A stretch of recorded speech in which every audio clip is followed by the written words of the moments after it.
Députée du Finistère, je tiens à exprimer ma solidarité avec les salariés morbihanais de la fonderie de Bretagne. Fondeurs, mouleurs, couleurs, métallurgistes, techniciens de maintenance, ingénieurs incarnent un savoir-faire d'excellence pour notre souveraineté industrielle et automobile.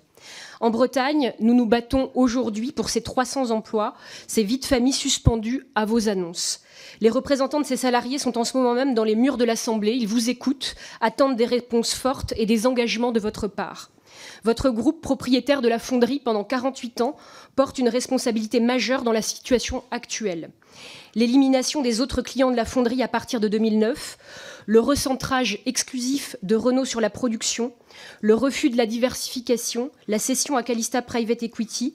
Aujourd'hui, votre silence abandon mettent cette entreprise en péril.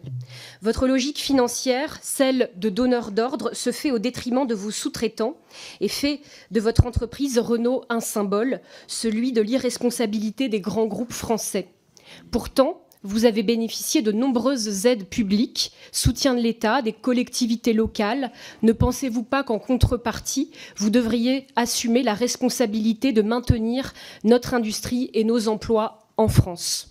Aussi, tandis que vous abandonnez la fonderie de Bretagne, votre groupe redéploie ses investissements en Turquie, Espagne, Portugal, dans le même secteur, et ce n'est certainement pas la faute à l'électrique. Cette stratégie de démantèlement-délocalisation interroge sur votre patriotisme industriel. La souveraineté de notre industrie est stratégique face à la montée des impérialismes économiques, et le gouvernement a sans doute aussi sa part de responsabilité, sans vision, sans trajectoire industrielle des grands groupes comme le vôtre. Monsieur le directeur général, pouvez-vous expliquer aux salariés de la fonderie comment votre groupe compte accompagner le plan de diversification de la fonderie ? Êtes-vous prêt à sécuriser un volume minimal de commandes jusqu'à 2026 et à vous impliquer activement pour éviter un nouvel échec de la reprise ?